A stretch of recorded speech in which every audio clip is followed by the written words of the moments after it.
Vous écoutez Mimesis, le podcast qui met votre corps en mouvement et votre esprit en ébullition. Je suis Alex, metteur en scène et directeur de l'association Le Bazar Culturel. Passionné par les arts du geste, j'ai fondé la méthode Artistic Training pour aider les acteurs à développer leurs qualités physiques et se perfectionner dans leur discipline. Chaque semaine, je vous livre mes entretiens avec des experts de la préparation physique, de l'entraînement, de la performance ou du mouvement en général. Que vous soyez artiste, sportif ou simplement curieux, cette émission sera l'allié de votre progression.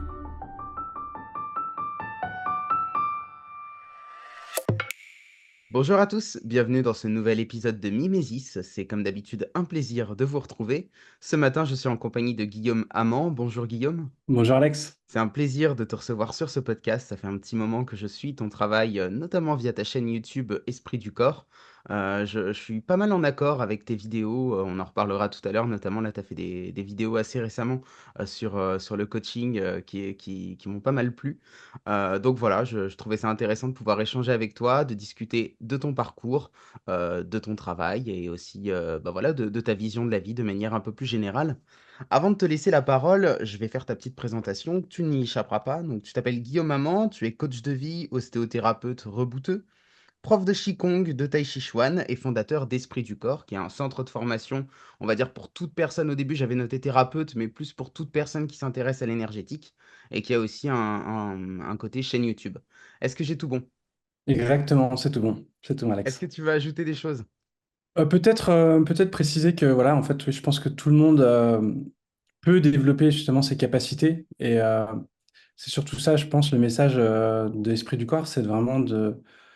Je pense que la plupart du temps, on sous-estime un petit peu dans nos capacités. Et, et il y a beaucoup de choses, notamment dans l'énergétique, qui peuvent vraiment aider à tous les niveaux, pas forcément pour être thérapeute, mais pour être plus ancré, pour travailler sur soi et débloquer ses ombres.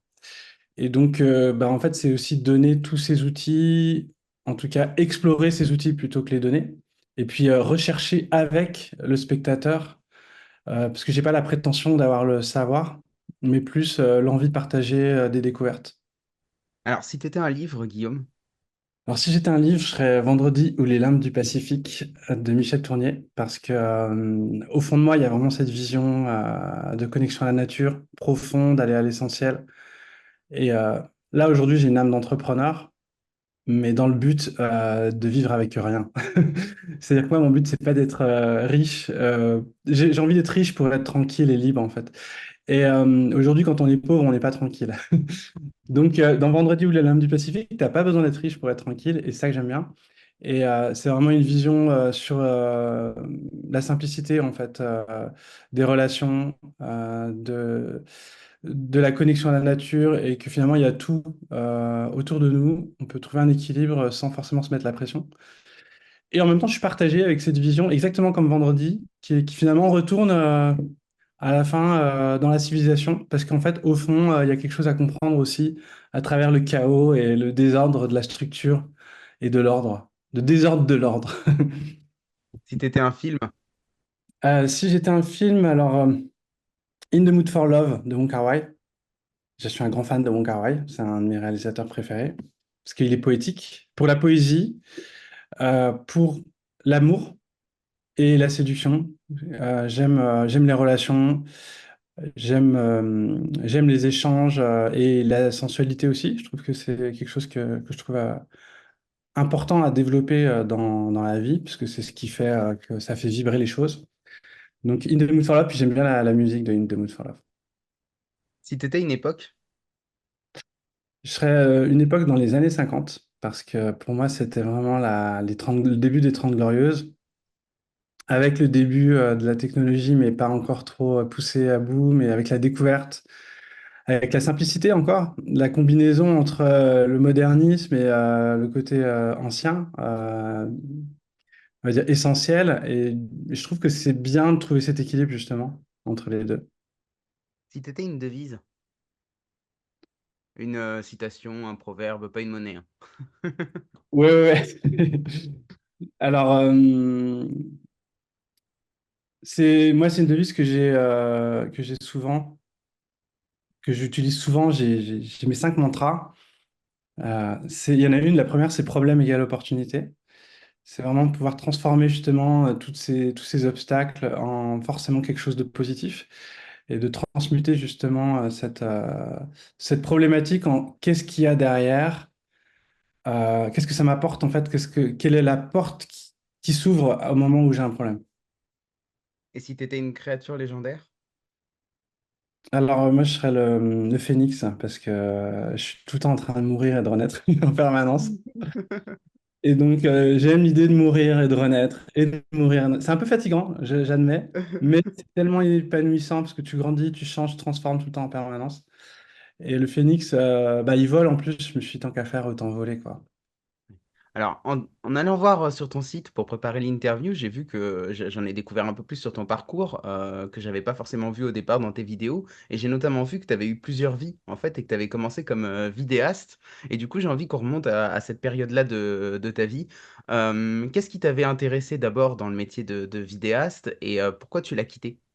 Merci pour cette question. C'est une question essentielle qui revient régulièrement parce que je l'ai pas quitté, en fait, cet Bah environnement. oui, avec la chaîne YouTube, avec tout ça, oui, j'imagine que tu as encore un pied dedans, mais...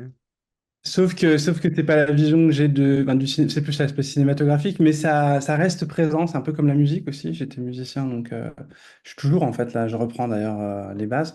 Mais voilà, j'étais vraiment un artiste au départ dans ma vision de ce que je désirais. C'est-à-dire, je voulais être réalisateur de films.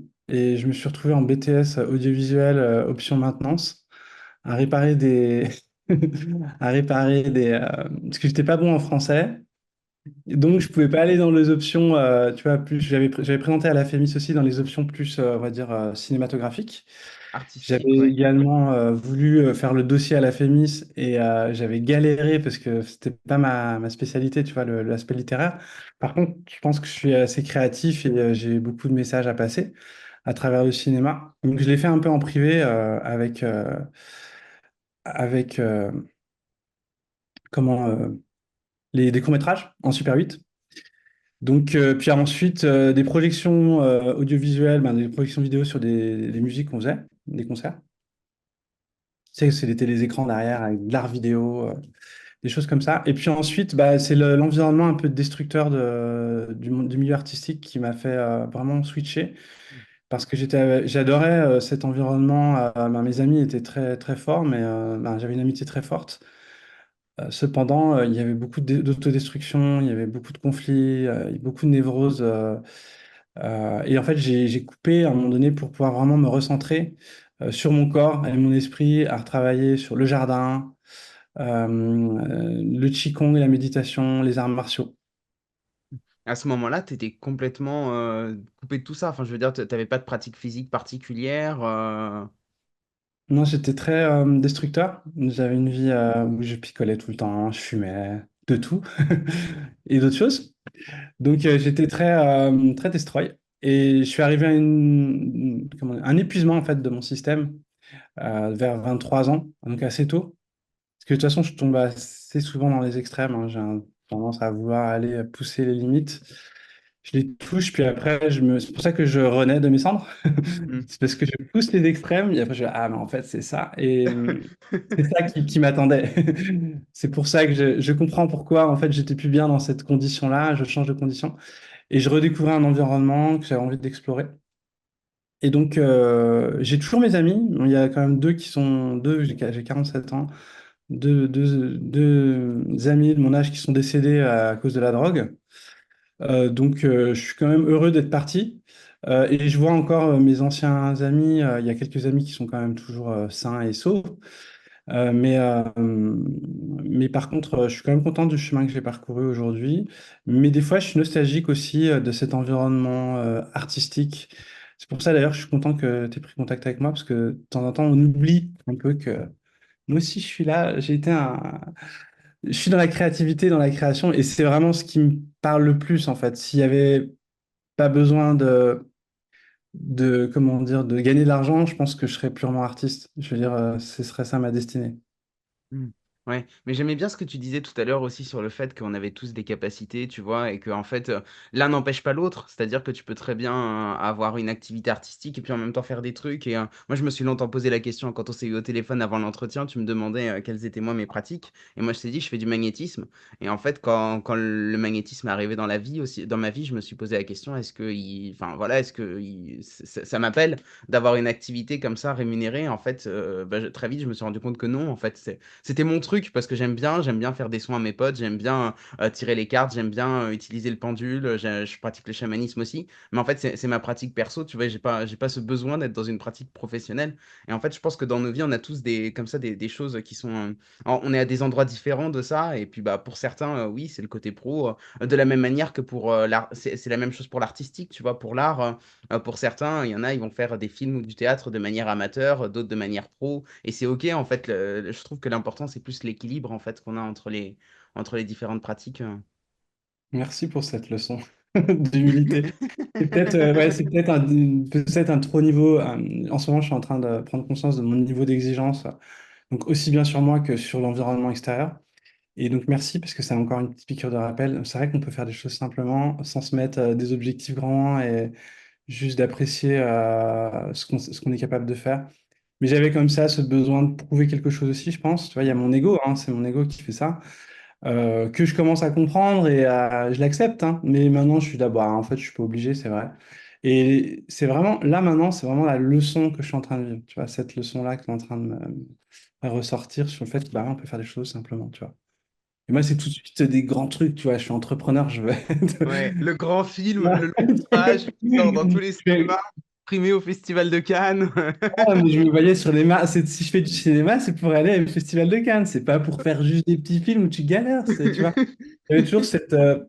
Mais j'aime bien en même temps. Je pense que je le garderai, mais peut-être garder la joie, tu vois.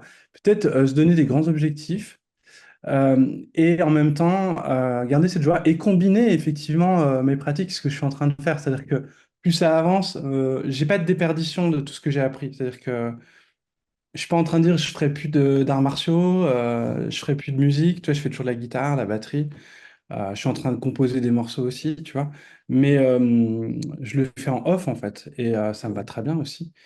Je suis pas obligé de tout mettre en avant et c'est mon côté perfectionniste, je pense. Donc, Ouais. il y a encore un petit travail à faire là-dessus, mais c'est en processus en cours. Ouais, tu parles aussi sur ton site de la mission de vie. Alors, ça faisait partie des dernières questions que j'avais prévu de te poser. Et puis, en fait, comme on est là dans le fil de la discussion, je te la pose maintenant. Est-ce que toi, dans ton approche qui explorait plein de choses comme ça, est-ce que tu vois quand même avec du recul un fil rouge entre, dans le temps? Est-ce que tu te dis, tu vois, est-ce que quand tu regardes ton passé, tu te dis, ah, mais en fait, c'est bon, j'ai pris le chemin qu'il fallait que je prenne. Et là, quand tu dis que tes pratiques convergent toutes vers le même endroit, est-ce que ça te donne parfois cette sensation qu'en fait, t'es à ta juste place? Enfin, déjà, pour le dire clairement, comment est-ce que tu définis la mission de vie et comment est-ce que toi tu perçois ton parcours par rapport à cette définition que tu donnes de la mission de vie? Merci pour cette question. La mission de vie, pour moi, c'est quelque chose que je suis aussi en train de remettre en question. Tu sais, avec cette vision perfectionniste, idéaliste, peut-être un peu extrême.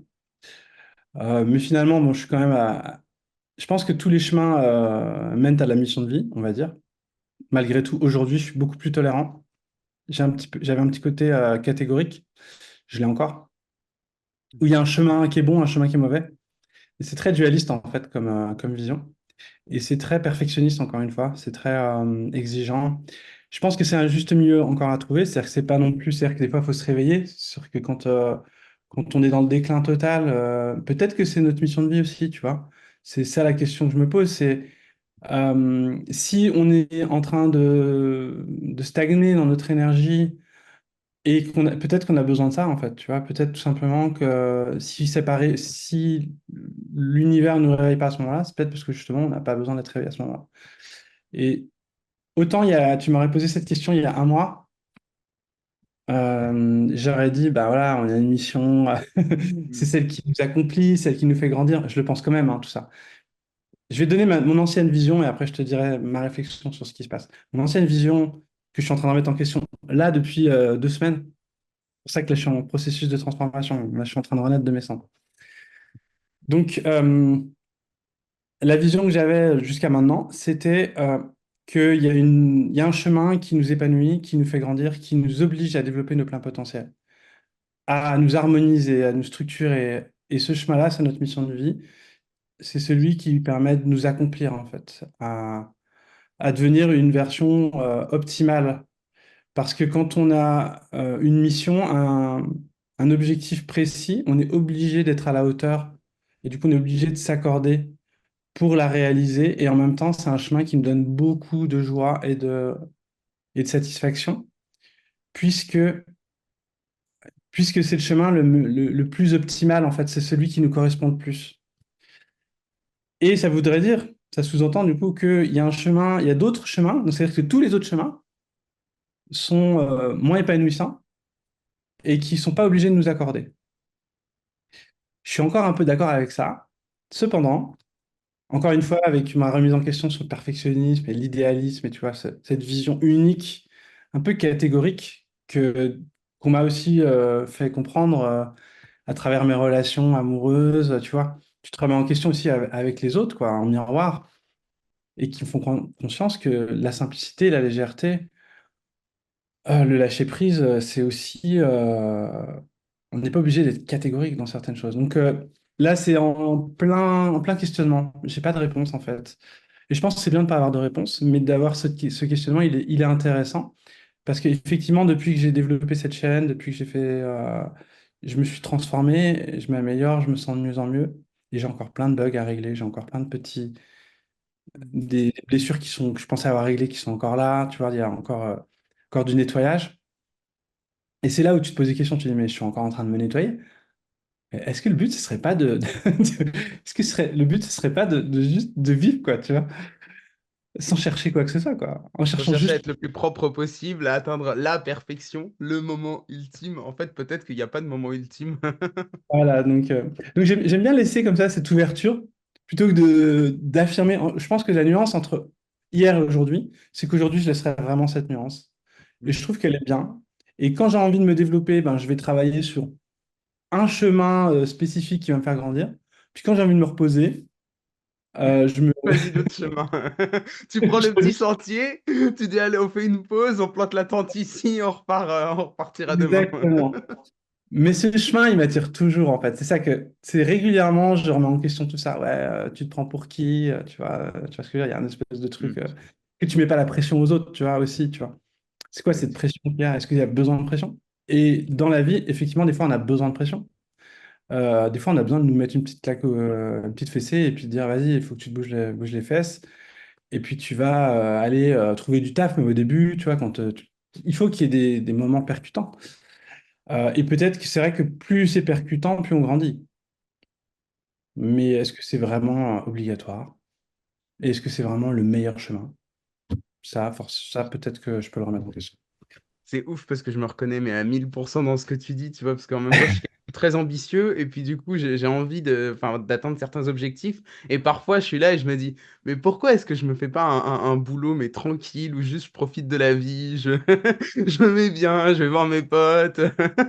Ça Ouais, pourrait être bien. Pourquoi il y a toujours besoin de chercher à vouloir avoir un imp? Parce qu'en fait, c'est ça, hein, on n'a pas parlé de pourquoi aussi on a des objectifs importants, mais dans mon cas, en tout cas, je sais pas si c'est la même chose pour toi, c'est une volonté d'aider le monde à se transformer, ou en tout cas de participer au changement du monde. Enfin, moi, c'est un peu comme ça que je le vois, et en fait, je me dis parfois, la mission, elle semble énorme, quoi. Pff, flemme, quoi.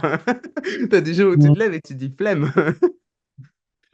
c'est vrai que moi, ça me fait penser à, tu sais, souvent, je pense cette image-là, de la mission de vie aussi, on est en chantier, tu vois, t'arrives, on est dans la nature, toute une bande de gens, tu vois, puis on arrive et on voit une ruine, tu vois.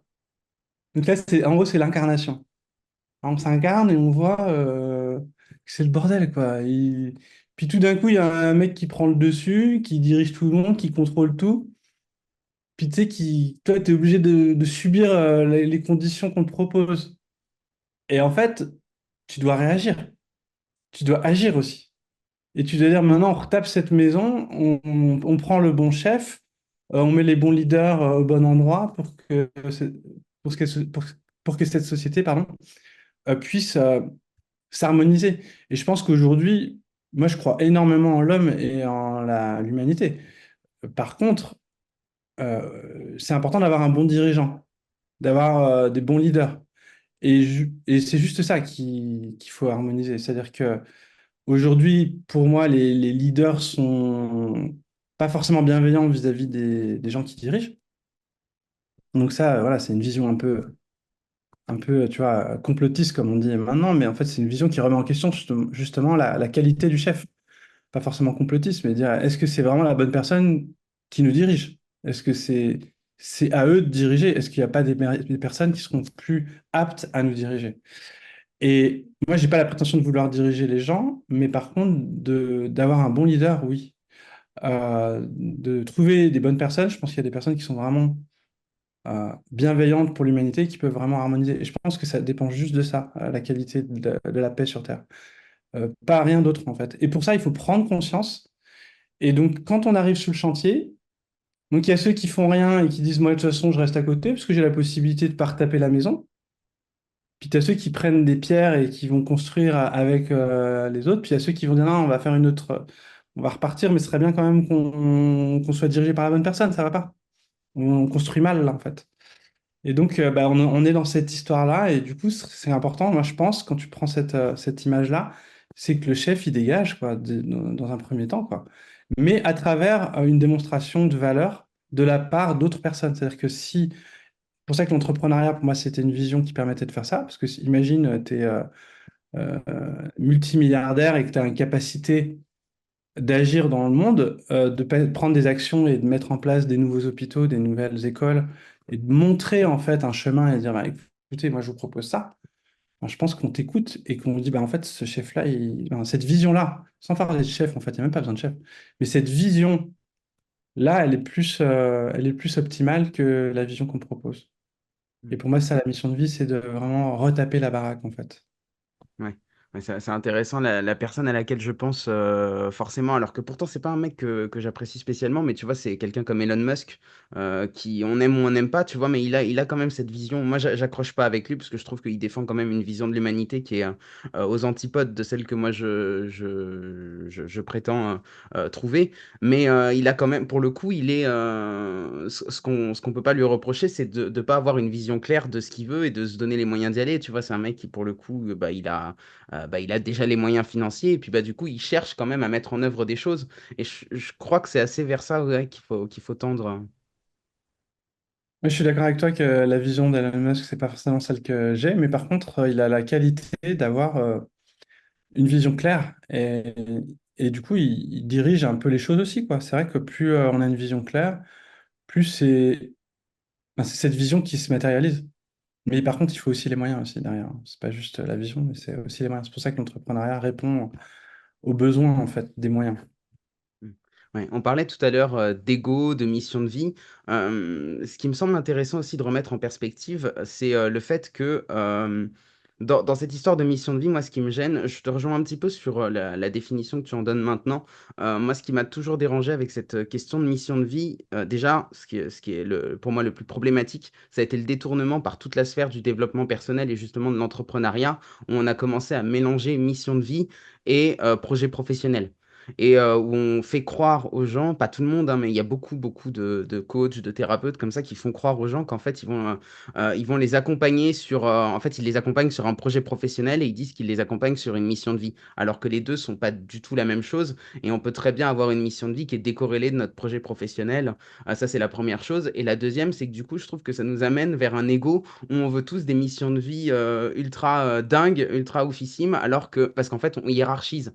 Nous, en tant qu'humains, on hiérarchise, tu vois, ta mission de vie, elle est mieux que la mienne, machin, alors qu'en fait, de l'autre côté, pour moi, il n'y a pas de hiérarchie, tu vois. Une personne dont la mission de vie, c'est juste de élever ses enfants dans l'amour et de leur transmettre des valeurs d'humilité, de partage, etc. Et ben en fait, ça a autant, pour moi en tout cas, ça a autant de valeur que quelqu'un dont la mission de vie va être de faire de l'humanitaire dans un pays, je sais pas où, tu vois. Et en fait, c'est nous, en tant qu'humains, qui allons poser comme ça ouais, une hiérarchie. Et je trouve que ça n'a pas lieu d'être. Et que du coup, cette vision-là de la mission de vie, moi, elle me dérange. Donc, je te rejoins un petit peu sur le côté, sur ce que tu disais tout à l'heure. En fait, il y a plusieurs chemins et c'est pas tout à fait noir ou blanc, quoi. Ouais, effectivement, c'est pas forcément un chemin entrepreneurial. Pour moi, ben, ça peut être d'être dans une entreprise et d'apporter le bonheur dans cette entreprise. Tu vois, je veux dire, mais je veux dire, là, je veux dire d'être la mamie qui vient apporter le café. Tu vois, elle est hyper importante. Ce que je veux dire, c'est que des fois, ce petit truc-là, tu vois, juste, elle vient au camping pour les femmes de ménage, puis une petite pensée et dire, tiens, je vous ai amené des croissants et du café. Et elle kiffe à faire ça. Elle est dans sa mission de vie, clairement. Tu vois. Donc, ou alors elle va donner manger au chat, tu vois, et elle va juste s'occuper. C'est vrai que c'est quand même, la mission de vie, elle est liée à contribuer, à la contribution, mais ça peut être vraiment d'une manière simple et avec des tout petits trucs, tu vois. Ça peut être avec la nature aussi, hein, ça peut être. C'est vrai que pour moi, c'est lié à l'harmonisation. C'est lié à, tu vois, je vais acter dans le sens de nous harmoniser, en fait. Ben, c'est surtout ça, je pense, la mission de vie, elle est liée à le fait d'agir pour contribuer de manière simple et sans. Et c'est vrai que je pense que ça serait bien de préciser, avec grande humilité. Je pense que ça, c'est important de le préciser, parce que du coup, ça recadre direct sur le côté je veux être le meilleur, quoi. Ouais. Bon, on s'est pas mal éloigné du sujet de départ, mais pour accrocher un petit peu les wagons, est-ce que le mouvement, justement, c'est pas ce qui permet de lier le corps et l'esprit et de mettre un peu l'ego, pas de le faire taire complètement, mais en tout cas de lui donner un cadre. Parce que tu vois, c'est ce qu'on appelle notamment l'ego spirituel, et je sais que tu en as parlé sur ta chaîne, quand on commence à s'éveiller, comme on dit dans le jargon, quand on commence à avoir des pratiques spirituelles, etc., il y a un peu le côté où le corps devient moins important. Tu vois, on est beaucoup dans notre tête, beaucoup dans les hautes énergies, les hautes vibrations, machin. Et puis en fait, est-ce que du coup, on n'oublie pas un peu qu'on a un corps? Et est-ce que le fait d'avoir une pratique de mouvement, que ce soit le Qigong, que ce soit le Tai Chi Chuan, que ce soit d'autres formes de mouvement, est-ce que ça permet pas aussi de nous ramener dans notre incarnation, de nous ramener vraiment sur Terre, dans qui on est, et du coup, dans notre humilité aussi, parce que du coup, un corps en mouvement, on n'a pas tous les mêmes capacités à bouger, etc. Merci encore pour cette question. Euh, ouais, je pense vraiment que le Qigong apporte cet ancrage de se relier à la nature, principalement. C'est-à-dire que l'image que j'ai derrière du Qigong, systématiquement, le principe, c'est connexion à la terre et au ciel. Et on est un canal entre ces deux polarités, donc la polarité yin, la polarité yang. Et l'arbre, par exemple, représente très bien ces deux énergies. Il y a des racines qui s'approfondissent dans la terre, qui sont attirées par la terre, et il y a des branches qui sont attirées par le ciel et presque elles sont étirées comme ça. Tu vois, vraiment, il y a deux forces qui se. Et l'arbre est au milieu, le tronc, en plus, on voit bien le tronc, c'est comme s'il était étiré par ces deux énergies. C'est comme si un élastique, on l'étire. Et des fois, j'ai cette vision, tu sais, tu regardes l'herbe, elle est en suspension, en fait. Elle est en équilibre, en fait, tout simplement. En équilibre entre. Elle est comme un aimant qui tire le haut et un autre aimant qui tire le bas. Et le Qigong va permettre d'améliorer cette connexion énergétique à travers le mouvement pour pouvoir des fois aller dans comme une rivière, tu vois, qui va permettre de nettoyer aussi les réseaux d'énergie. Donc l'aspect statique, on va dire, est un mouvement. Hein, je veux dire, le fait, la posture statique, c'est un mouvement aussi, parce qu'il n'y a rien qui est immobile, en fait, tout simplement. Parce que quand on est dans une posture, par exemple la posture de l'arbre en Qigong, ben on active les canaux d'énergie, on les fait vibrer. Et quand on travaille en mouvement, on va plus travailler sur le fait de les faire circuler et il y a plus un processus de nettoyage. Mais le mouvement, quand on vit ça, c'est vraiment un état essentiel, j'ai envie de dire, qui nous permet vraiment de retourner effectivement à une sorte de simplicité qui est, enfin, pour moi, essentielle. C'est pour ça que je pratique ce Qigong. C'est vraiment pas. J'ai la sensation d'être vraiment incarné et de faire partie de la nature. Est-ce que tu dirais que c'est une pratique yin, le Qigong, ou est-ce que c'est un mi-chemin entre le yin et le yang? Ça dépend quel Qigong. Voilà, c'est vrai qu'il y a des Qigong d'arts martiaux où on va travailler le renforcement énergétique, tu vois, pour prendre des coups. Par exemple, le Qigong de la chemise de fer, c'est le Qigong où tu vas vraiment prendre des tiges en fer et tu vas renforcer ton corps pour pouvoir ne plus renforcer tes os, renforcer tes muscles, être plus fort physiquement. Donc ça, c'est une pratique plutôt yang, avec des cris, avec des, tu sais, même les kiai, hein, c'est Qigong, hein, kiai dans le karaté, quand tu cries, ça envoie une énergie. Et puis à côté de ça, tu as des Qigong beaucoup plus doux, en mouvement, et là qui sont une sorte d'équilibre entre voilà, le mouvement et le repos. Et puis tu as des Qigong qui sont très yin, mais du coup qui deviennent très yang, la méditation, qui au départ est yin. Tu sais, c'est le fameux, quand tu vas dans l'extrême blanc, bah, tu te retrouves à aller dans le noir, quoi.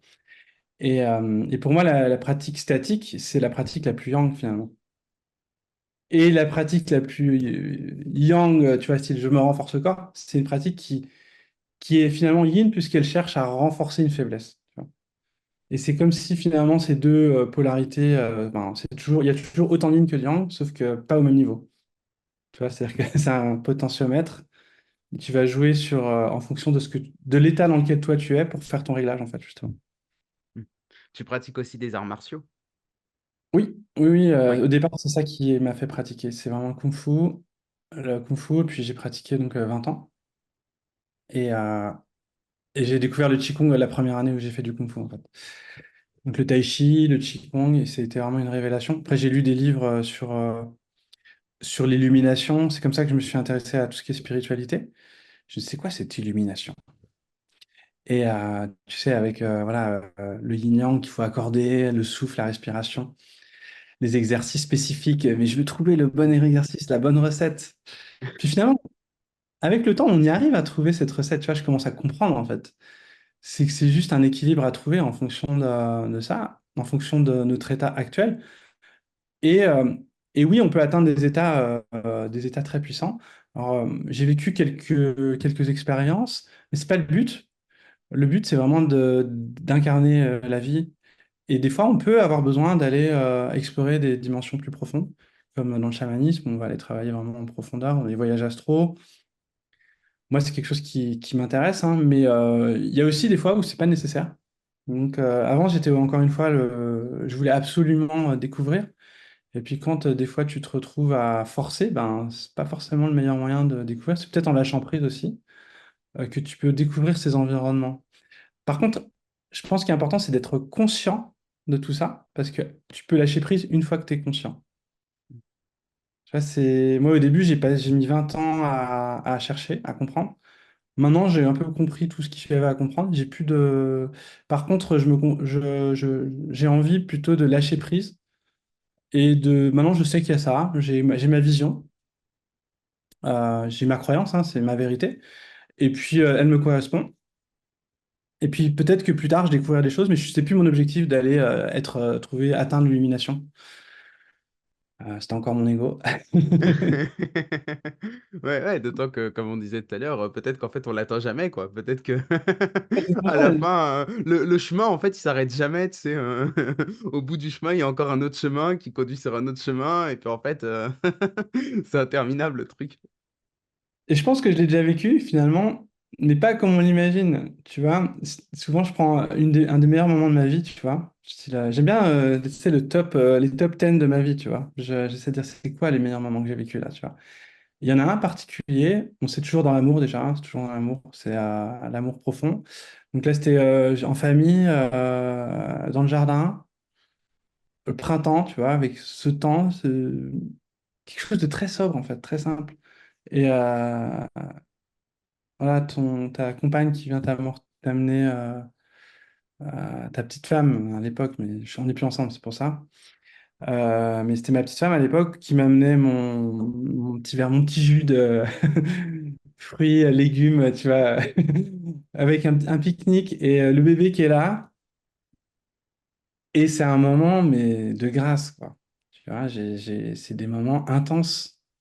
Et j'en ai vécu d'autres. C'est toujours des moments liés à l'amour, en fait, et au repos, à la détente et quelque chose de très simple, avec toujours le petit fond sonore de la nature. Tu vois, il y a toujours c'est le petit oiseau qui est en fond sonore, tu vois.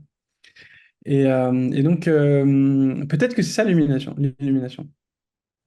Donc, comme tu disais tout à l'heure, tu as commencé par le kung-fu. Donc, au début, si on reprend un petit peu ton parcours, donc quand tu quittes, entre guillemets, le monde du cinéma, en tout cas, quand tu mets en pause ce réseau-là, cet univers-là, parce que ça te correspond plus, donc tu commences le kung-fu.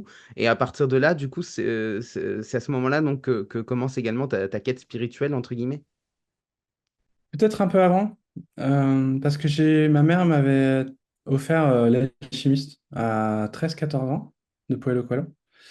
Et ça a été la révélation, quoi. C'était les signes. Oui, oui, mais moi aussi, je savais qu'il y avait des signes. Après, j'ai lu Les Thanatonautes de Bernard Weber. Donc, sur la vie après la mort et tout, les fourmis, les Thanatonautes. Donc, ça a été des moments importants. Et ça, c'était avant, en amont. Et j'avais déjà cette réflexion sur la spiritualité, sur le pourquoi on est là. Et ça a permis, disons, de trouver une direction de recherche, le Kung Fu. Ok. Et après, comment est-ce que tu as continué de te former? Parce que du coup, donc, dans ta pratique est arrivé le magnétisme, tu es devenu rebouteux aussi. Tout ça, ça s'est fait au fil du temps. Comment est-ce que tu as construit tout ça? Alors, j'ai commencé par le Qigong, pratique de Qigong, là, j'avais des ressentis énergétiques assez forts. Et puis, forcément, dans le milieu du Qigong, on s'intéresse à l'énergie, donc on commence à s'intéresser au magnétisme. Je veux dire, tous les pratiquants de Qigong, à bout d'un moment, voilà, ils font le lien entre le magnétisme et le Qigong, quoi. Tu sens de l'énergie, cette énergie, tu la ressens, donc elle soigne, quoi. Donc, on en fait quelque chose. Donc forcément, après, je me suis mis à m'intéresser aussi au corps, parce qu'il y avait toute la dimension des arts martiaux, où tu veux de la mobilité, tu t'apprends à débloquer le corps, tu te rends compte qu'il y a des blocages énergétiques, des blocages articulaires, des blocages viscéraux.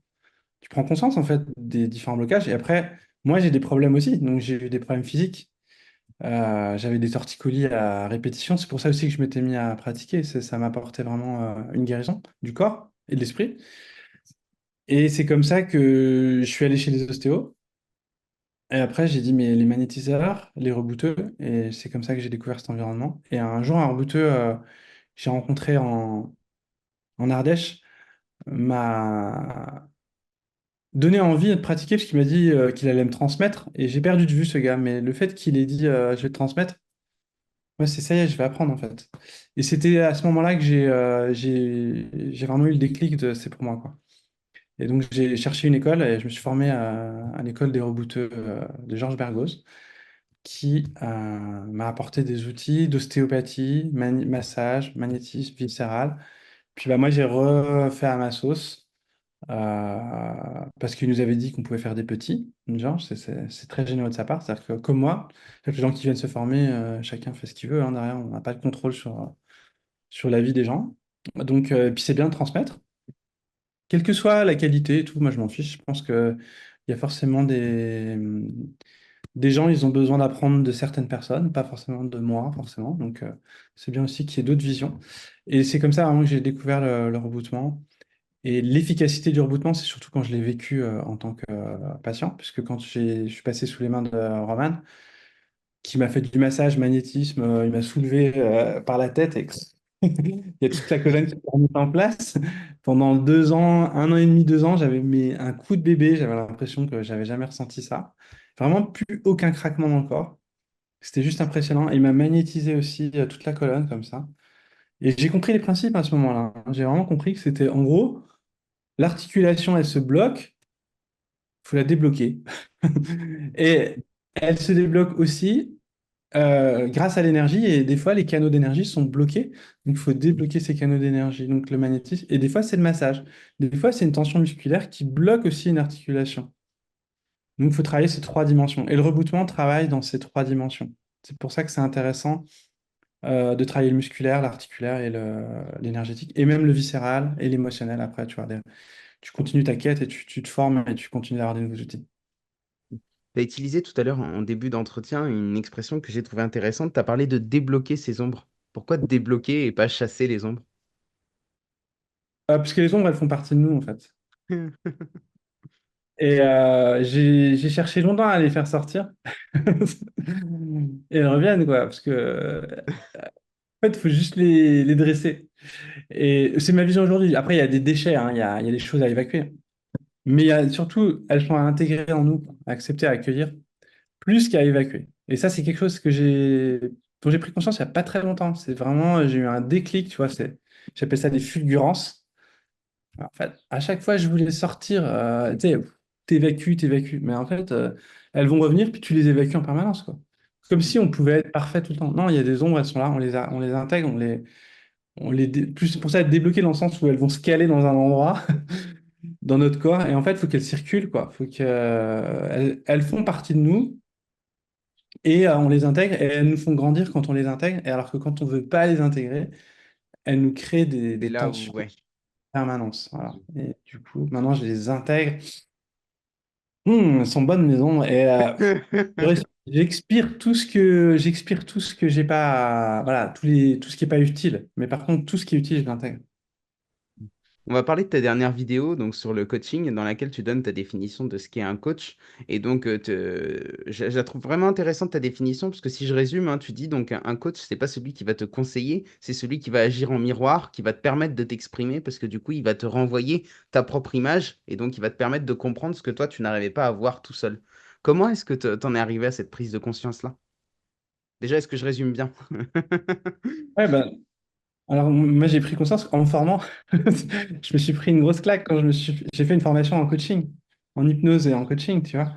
Et on s'est tous pris une grosse claque, sincèrement, parce qu'on était tous dans le syndrome du sauveur. Tous les coachs qui se formaient, en fait, avaient ce désir d'aider les autres, tu vois, au fond, en pensant que c'est d'une grande humilité. Hmm. Sauf que au fond de nous, c'est le désir de reconnaissance, tu vois, de montrer que tu connais le chemin, que tu peux l'aider, tu vois. Et puis que tu vois que grâce à toi, quelque part, tu vas pouvoir montrer que toi, tu l'as aidé au fond de toi, mais tu vas pas le dire parce qu'en fait, tu n'en as pas conscience. Tu fais pas, c'est pas un truc conscient, hein, c'est quelque chose d'inconscient que j'avais moi. Je parle de moi, je parle clairement de moi. Euh, et en général, je pense que la plupart des gens, quand on a envie d'aider comme ça, c'est qu'au départ, on travaille sur nos blessures.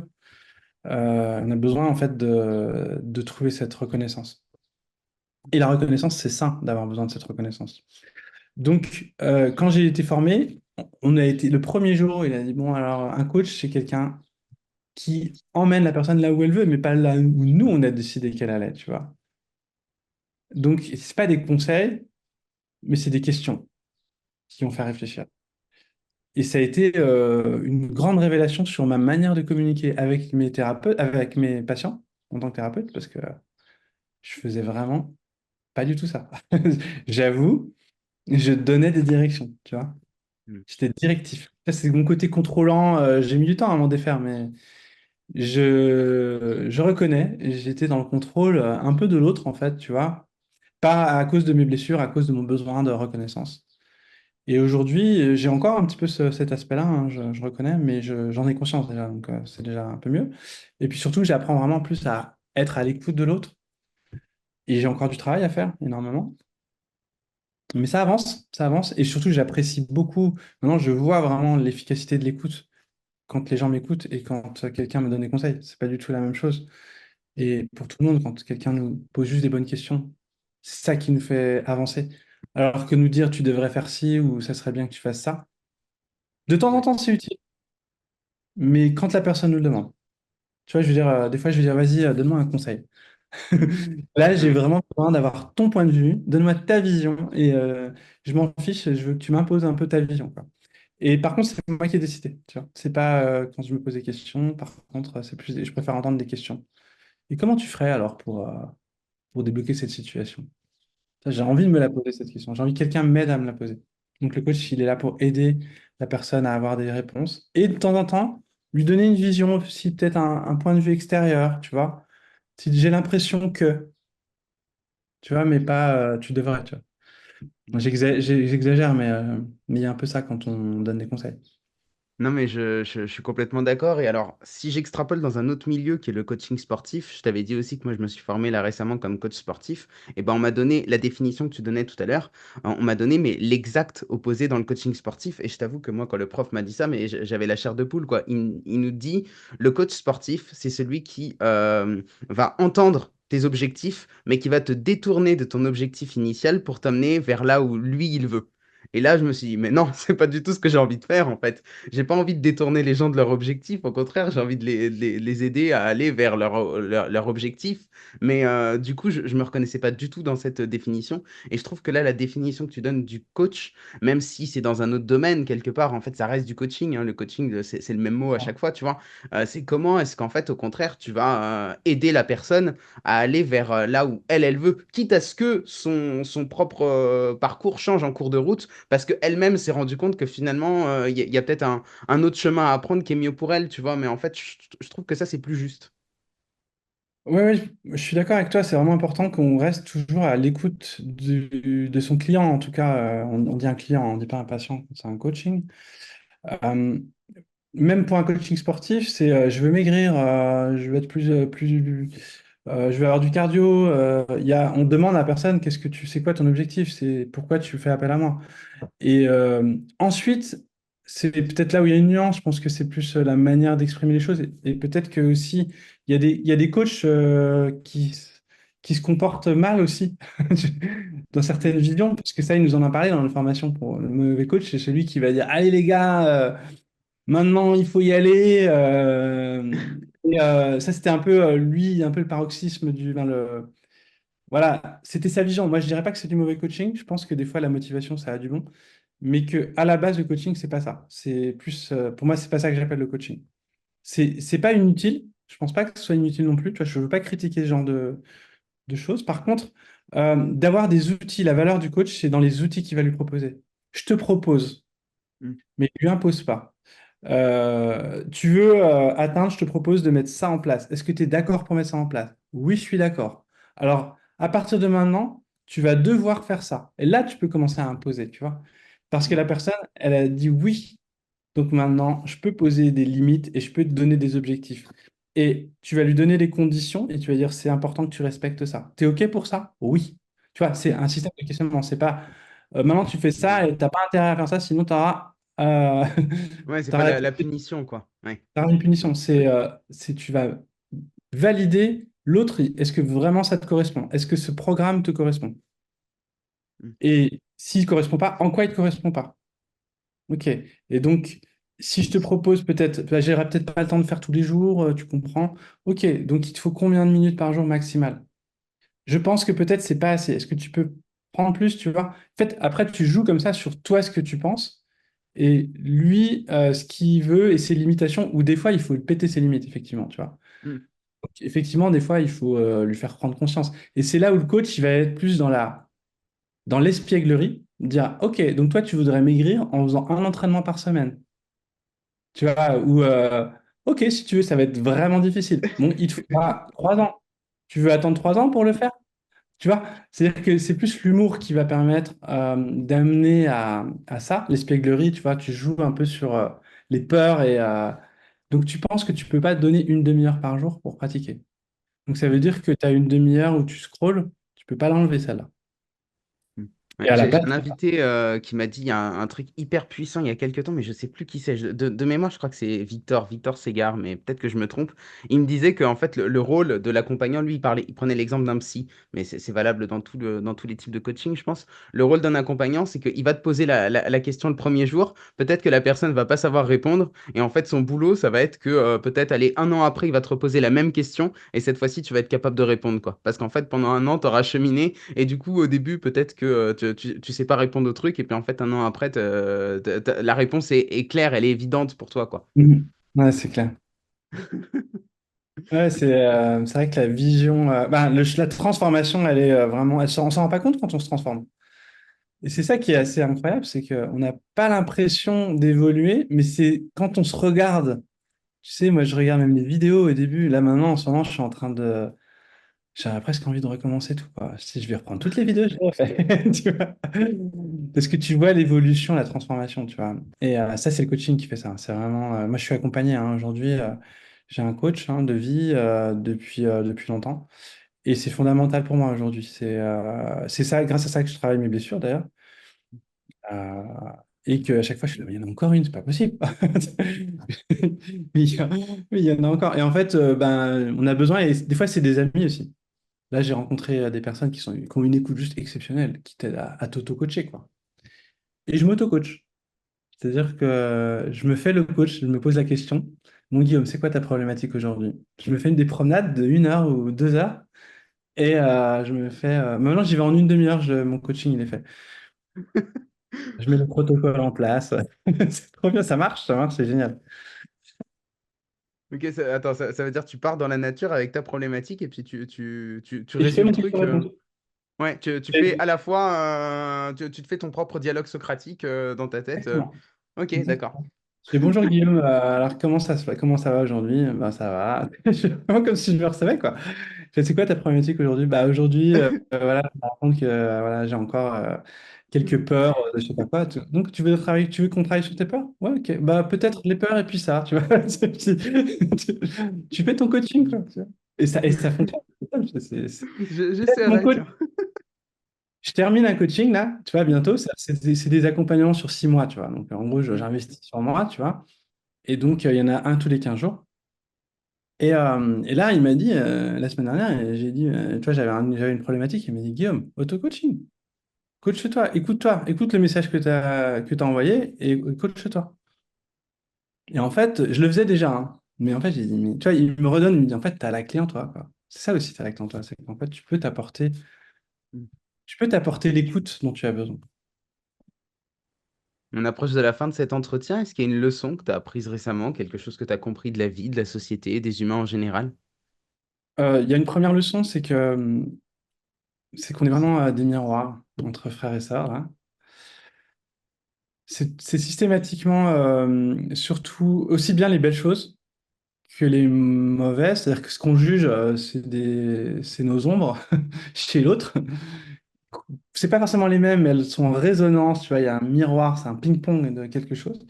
Et ce qu'on adore, c'est ce qu'on a en nous aussi. En fait, c'est systématiquement ce qu'on a en nous. Et quand on les aime, c'est parce qu'on les a accueillis. Tu vois, il y a même des défauts qu'on aime chez les autres, c'est parce qu'en fait, on les a enfin accueillis. Et puis, il y a des trucs qu'on déteste chez les autres, ces trucs qui sont en nous, mais qu'on n'a toujours pas accueillis. Et maintenant, je me dis, bon, c'est quoi le problème que j'ai, quoi? Tu vois, quand il y a un truc, quelqu'un qui me dérange, c'est quoi mon Mm. problème? C'est pas l'autre, on s'en fout, en fait. Et moi, quel est mon problème? Pourquoi ça me fait réagir, tu vois? Et ça, c'est vraiment un super outil pour se recadrer, quoi, pour se recentrer. Eh ben, merci Guillaume, c'était vraiment passionnant. C'était un plaisir de discuter avec toi et de pouvoir échanger. Merci à toi, Alex. Chers auditeurs, c'est la fin de cet épisode. J'espère que ça vous a plu. J'espère que vous avez appris des choses. Comme d'habitude, vous retrouverez dans la description tous les liens pour suivre le travail de Guillaume. Je vous mets également le lien pour les personnes qui souhaitent adhérer au Bazar culturel. N'oubliez pas de vous abonner, ça fait toujours plaisir. Je vous dis à la semaine prochaine. Et en attendant, restez en mouvement.